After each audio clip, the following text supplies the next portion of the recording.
Many MBA applicants ask us, how hard is it to get into Harvard Business School? What are my chances of getting an admission into HBS? What does Harvard look for? When there are tons of excellent B schools in the world, why do so many applicants single out Harvard Business School? The simple answer is because it's Harvard. Harvard does not depend on MBA rankings for credibility. In fact, it's the other way around. Any business school ranking that doesn't feature Harvard among the top loses its credibility.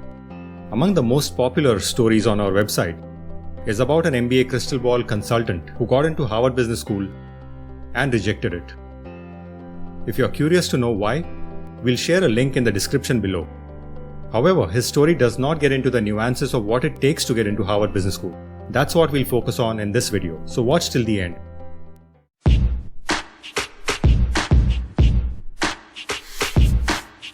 Before moving on to the how-to part, let's tackle some of the pre-application questions.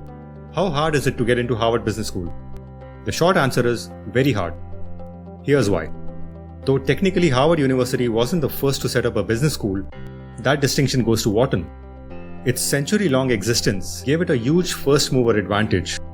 Over the years, as a large number of universities followed suit, Harvard ensured that it stayed in the driver's seat when it came to innovation and setting the bar for management education. With an endowment that's among the biggest in the education sector, it can tap into resources that few other universities can.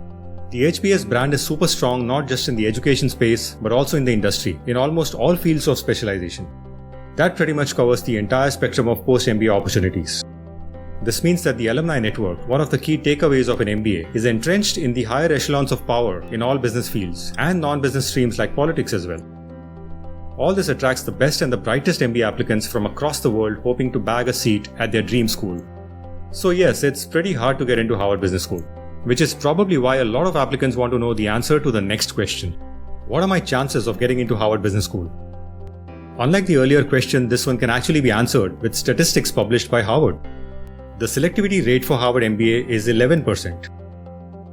The statistics may vary from year to year, but if you look at the trend, it has become tougher to get into HBS over the years.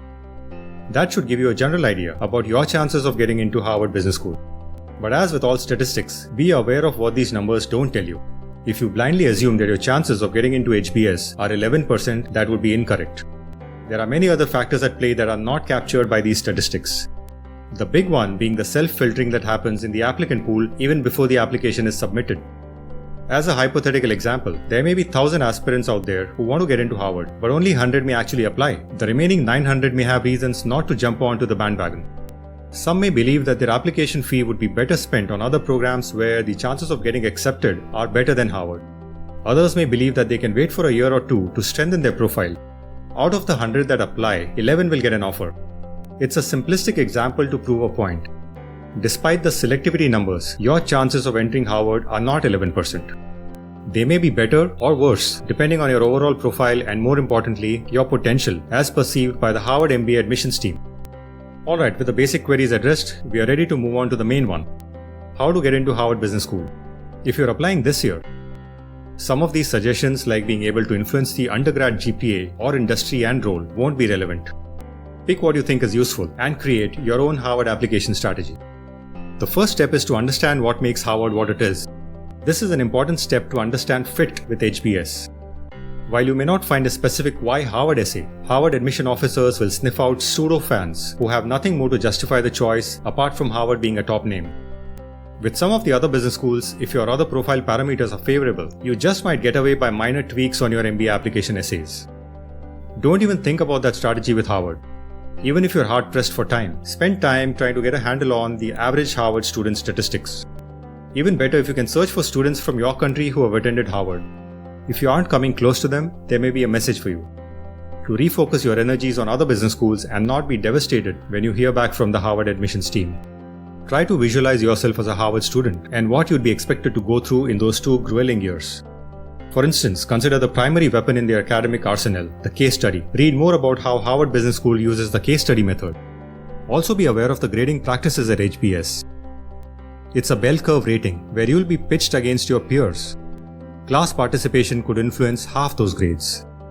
So if you are an introvert, depending on how you can adapt to the environment, either you'll come out majorly transformed or completely crushed. After you've done the data collation, research, and visualization, Ask yourself, is it a pretty picture or scary? The next step is to ensure that you have stellar academic statistics. The world believes that Harvard is a machine that churns out business leaders who are also highly technical. While HBS probably enjoys hearing that, the truth is that an MBA degree cannot do what an undergrad or bachelor's degree can. That is, improve the technical skills of its students. So Harvard relies on a filter system that squeezes out the best technical brains in the applicant pool and trains them on business. If you notice, a large number of Harvard students have a technical or engineering undergrad background. From an Indian angle, this means many have an engineering degree, and being an IIT graduate doesn't hurt. And then adding some icing on the cake. Think about all the leadership positions you held on campus, and then put a cherry on top of it, like a high GPA or gold medal. Don't be fooled by stories of low GMAT scorers getting into Harvard.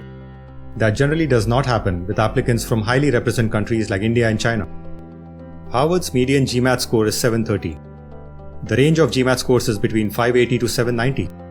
With its huge batch size, HBS relies on Indians, Chinese and other high-scoring demographic pools to offset their decision of taking in low scorers. Step 3 is to get into the right industry and role before applying.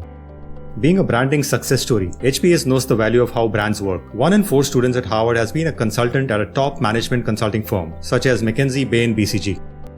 What if it's too late for that? What if you're not in the consulting industry?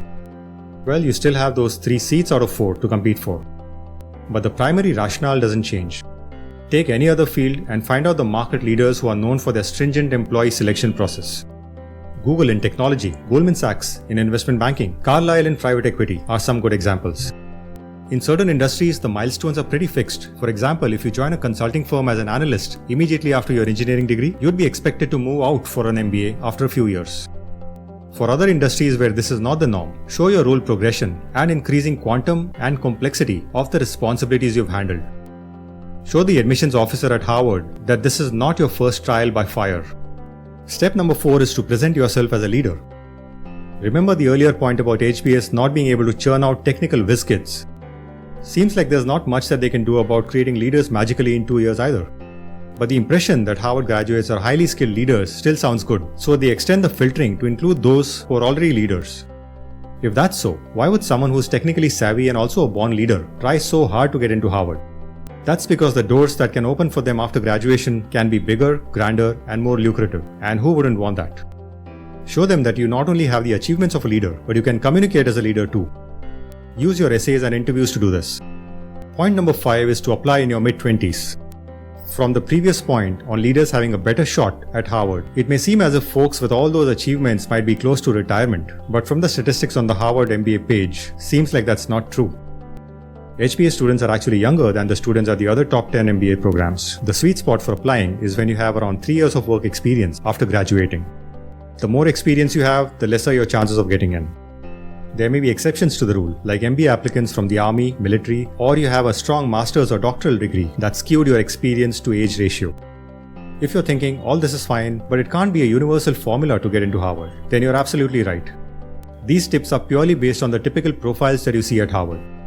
If you do a comprehensive analysis of Indian, Chinese, African, American students who have attended Harvard Business School, you'll find many who don't have a top degree from an Ivy League university or IIT or any well-known college across the world, who aren't from consulting and who don't have a high GMAT score. Try to analyze what it was about those profiles that may have got them a seat at HBS.